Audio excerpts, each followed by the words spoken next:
যাত্রায় আমাদের জামালপুরের যুব সমাজ, তরুণ সমাজ, 24-এর গণ আন্দোলনে যারা শহীদ হয়েছেন তাদের আত্মার প্রতি শ্রদ্ধা নিবেদন করে রেহাই দান করে আল্লাহ যেন তাদের কবরের সাথে বেহেশতের সংযোগ স্থাপন হয়েছে।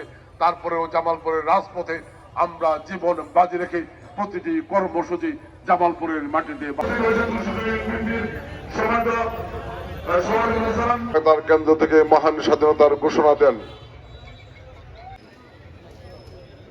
মরহুমা বেগম খালেদা এই আয়োজনের উপস্থিত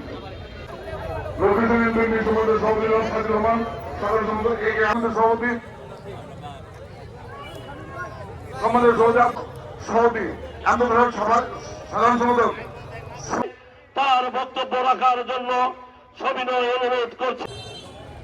পৌরসভার অন্তর্গত বিভিন্ন ওয়ার্ড বিএনপির তাকে দানের শীষ মার্কা ভোট পেয়ে থাকে। আয় আল্লাহ, আল্লাহ তিনি স্বাধীনতার ঘোষক ছিলেন। আয় আল্লাহ করে মাওলা বেগম খালেদা জিয়াকে আল্লাহ তুমি জান্নাতের নেত্রী মরহুমা বেগম খালেদা জিয়া আয় আল্লাহ জয় শরীক হইতে পারে নাই। আয় আল্লাহ খাস করে মাওলা আল্লাহু মুহাম্মাদুর রাসূলুল্লাহ করি। আমি আল্লাহর কাছে শুকরিয়া করি, জামালপুরবাসীর কাছে কৃতজ্ঞ, জামালপুরের বিএনপি নেতাকর্মী সহ আমাদের প্রিয় নেতা তারেক রহমান, মির্জা ফখরুল ইসলাম আলমগীর সহ জাতীয় স্থায়ী কমিটির কাছে কৃতজ্ঞ।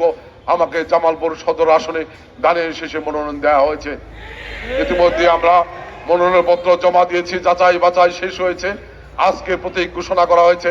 আগামীকাল থেকে আনুষ্ঠানিকভাবে নির্বাচনী প্রতীক দানের শেষের পক্ষে আমরা নির্বাচনী প্রচারণা কার্যক্রম শুরু করব।